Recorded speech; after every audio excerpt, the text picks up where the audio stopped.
حضرت ابراہیم علیہ السلام کے بیٹے حضرت اسماعیل علیہ السلام کے 12 بیٹے تھے۔ ان کی نسل اس قدر ہوئی کہ مکہ مکرمہ میں نہ سما سکی اور پورے حجاز میں پھیل گئی۔ ان کے ایک بیٹے کیدار کی اولاد میں عدنان ہوئے۔ عدنان کے بیٹے ماد اور پوتے کا نام نزار تھا۔ نزار کے 4 بیٹے تھے، ان میں سے ایک کا نام مزر تھا۔ مزر کی نسل سے قریش بن مالک پیدا ہوئے، یہ فہر بن مالک بھی کہلائے۔ قریش کی اولاد بہت ہوئی، ان کی اولاد مختلف قبیلوں میں بٹ گئی۔ ان کی اولاد سے کسی نے اقتدار حاصل کیا۔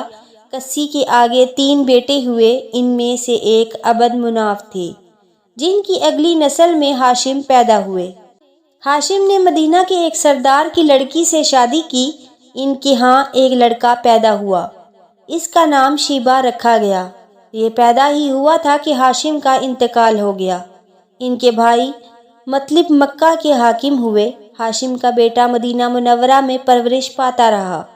جب مطلب کو معلوم ہو گیا کہ وہ جوان ہو گئے ہیں تو بھتیجے کو لینے کے لیے خود مدینہ گئے اور اسے لے کر مکہ مکرمہ پہنچے تو لوگوں نے خیال کیا یہ نوجوان ان کا غلام ہے۔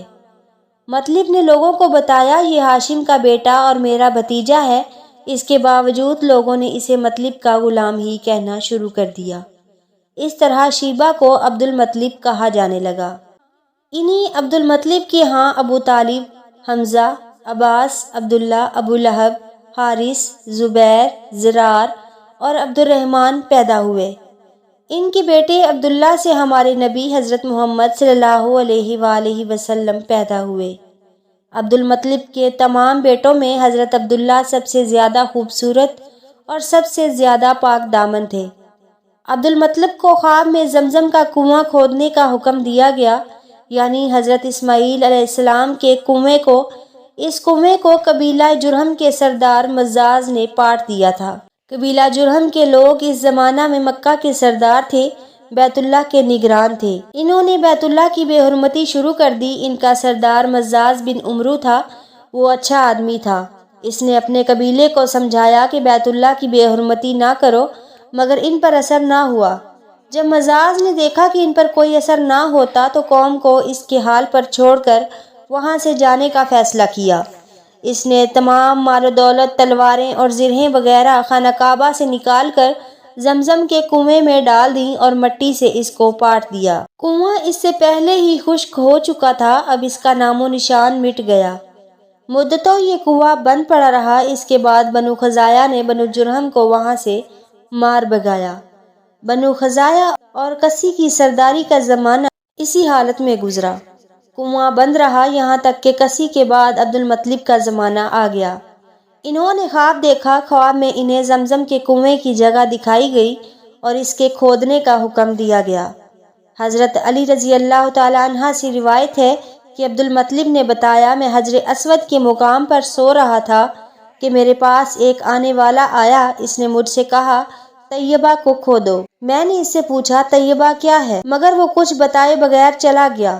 دوسری طرف رات پھر خواب میں وہی شخص آیا، کہنے لگا برہ کو کھودو۔ میں نے پوچھا برہ کیا ہے، وہ کچھ بتائے بغیر چلے گیا۔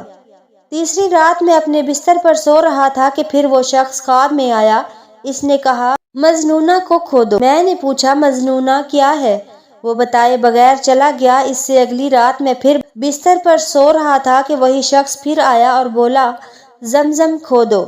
میں نے اس سے پوچھا زمزم کیا ہے، اس بار اس نے کہا زمزم وہ ہے جس کا پانی کبھی ختم نہیں ہوتا، جو حاجیوں کے بڑے بڑے مجموعوں کو سیراب کرتا ہے۔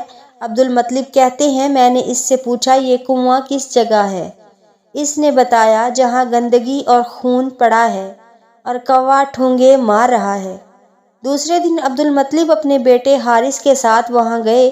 اس وقت ان کے ہاں یہی ایک لڑکا تھا۔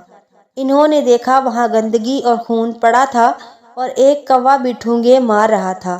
اس جگہ کے دونوں طرف بت موجود تھے اور یہ گندگی اور خون دراصل ان بتوں پر قربان کیے جانے والے جانوروں کا تھا۔ پوری نشانی مل گئی تو عبد المطلب کو دال لے کے آئے اور کھدائی کے لیے تیار ہو گئے، لیکن اس وقت قریش وہاں آ پہنچے۔ انہوں نے کہا اللہ کی قسم ہم تمہیں یہاں کھدائی نہیں کرنے دیں گے، تم ہمارے ان دونوں بتوں کے درمیان کنواں کھودنا چاہتے ہو جہاں ہم ان کے لیے قربانیاں کرتے ہیں۔ عبد المطلب نے ان کی بات سن کر اپنے بیٹے حارث سے کہا، تم ان لوگوں کو میرے قریب نہ آنے دو، میں کھدائی کا کام کرتا رہوں گا، اس لیے کہ مجھے جس کام کا حکم دیا گیا ہے میں اس کو ضرور پورا کروں گا۔ قریش نے جب دیکھا کہ وہ باز آنے والے نہیں تو رک گئے۔ آخر انہوں نے کھدائی شروع کر دی۔ جلد ہی کنویں کے آثار نظر آنے لگے۔ یہ دیکھ کر انہوں نے اللہ اکبر کا نعرہ لگایا اور پکار اٹھے، یہ دیکھو، یہ اسماعیل علیہ السلام کی تعمیر ہے۔ جب قریش نے یہ دیکھا کہ انہوں نے کنواں تلاش کر لیا تو ان کے پاس آ گئے اور کہنے لگے، عبد المطلب، اللہ کی قسم، یہ ہمارے باپ اسماعیل علیہ السلام کا کنواں ہے اور اس پر ہمارا بھی حق ہے، اس لیے ہم اس میں تمہارے شریک ہوں گے۔ یہ سن کر عبد المطلب نے کہا، میں تمہیں اس میں شریک نہیں کر سکتا، یہ مجھ اکیلے کا کام ہے۔ اس پر قریش نے کہا، تب پھر اس معاملے میں ہم تم سے جھگڑا کریں گے۔ عبد المطلب بولے، کسی سے فیصلہ کروا لو۔ انہوں نے بنو سعد ابن حزیم کی کاہنہ سے فیصلہ کرانا منظور کیا۔ یہ کاہنہ ملک شام کے بالائی علاقے میں رہتی تھی۔ آخر عبد المطلب اور دوسرے قریش اس کی طرف روانہ ہوئے۔ عبد المطلب کے ساتھ عبد مناف کے لوگوں کی ایک جماعت تھی، جبکہ دیگر قبائل قریش کی بھی ایک جماعت ساتھ تھی۔ اس زمانے میں ملک حجاز اور شام کے درمیان ایک بیابان میدان تھا، وہاں کہیں پانی نہیں تھا۔ اس میدان میں ان کا پانی ختم ہو گیا، سب لوگ پیاس سے بے حال ہو گئے، یہاں تک کہ انہیں اپنی موت کا یقین ہو گیا۔ انہوں نے قریش کے دوسرے لوگوں سے پانی مانگا، لیکن انہوں نے پانی دینے سے انکار کر دیا۔ اب انہوں نے ادھر ادھر پانی کی تلاش کا ارادہ کیا۔ عبد المطلب اٹھ کر اپنی سواری کے پاس آئے، جو ہی ان کی سواری اٹھی، ان کے پاؤں کے نیچے سے پانی کا چشمہ ابل پڑا۔ انہوں نے پانی کو دیکھ کر اللہ اکبر کا نعرہ لگایا، پھر عبد المطلب سواری سے اتر آئے۔ سب نے خوب سیر ہو کر پانی پیا اور اپنے مشکیزے بھر لیے۔ اب انہوں نے قریش کی دوسری جماعت سے کہا، آؤ تم بھی سیر ہو کر پانی پی لو۔ اب وہ بھی آگے آئے اور خوب پانی پیا۔ پانی پینے کے بعد وہ بولے، اللہ کی قسم، اے عبد المطلب، یہ تو تمہارے حق میں فیصلہ ہو گیا۔ اب ہم زمزم کے بارے میں تم سے کبھی جھگڑا نہیں کریں گے۔ جس ذات نے تمہیں اس بیابان میں سیراب کر دیا، وہی ذات تمہیں زمزم سے بھی سیراب کرے گا، اسی لیے یہیں سے واپس چلو۔ اس طرح قریش نے جان لیا کہ اللہ تعالیٰ عبد المطلب پر مہربان ہے، لہٰذا ان سے جھگڑنا بے سود ہے اور کاہنہ کے پاس جانے کا کوئی فائدہ نہیں۔ چنانچہ سب لوگ واپس لوٹے۔ واپس آ کر عبد المطلب نے پھر کنویں کی کھدائی شروع کی۔ ابھی تھوڑی سی کھدائی کی ہوگی کہ مال و دولت، تلواریں اور زرہیں نکل آئیں۔ ان پہ سونا اور چاندی وغیرہ بھی تھیں۔ یہ مال و دولت دیکھ کر قریش کے لوگوں کو لالچ نے آ گھیرا۔ انہوں نے عبد المطلب سے کہا، عبد المطلب، اس میں ہمارا بھی حصہ ہے۔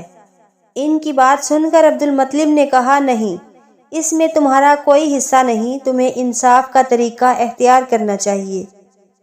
آؤ 500 کے تیروں سے کرا ڈالیں۔ انہوں نے ایسا کرنا منظور کر لیا۔ 2 تیر کعبے کے نام سے رکھے گئے، 2 عبد المطلب کے اور 2 قریش کے باقی لوگوں کے نام کے۔ پانسا پھینکا گیا تو مال اور دولت کعبہ کے نام نکلا، تلواریں اور زرہیں عبد المطلب کے نام، اور قریشیوں کے نام کے جو تیر تھے وہ کسی چیز پر نہ نکلے۔ اس طرح فیصلہ ہو گیا۔ عبد المطلب نے کعبے کے دروازے کو سونے سے سجا دیا۔ زمزم کی کھدائی سے پہلے عبد المطلب نے دعا مانگی تھی کہ اے اللہ، اس کی کھدائی کو مجھ پر آسان کر دے، میں اپنا ایک بیٹا تیرے راستے میں ذبح کروں گا۔ اب جب کہ کنواں نکل آیا تو انہیں خواب میں حکم دیا گیا، اپنی منت پوری کرو، یعنی ایک بیٹے کو ذبح کرو۔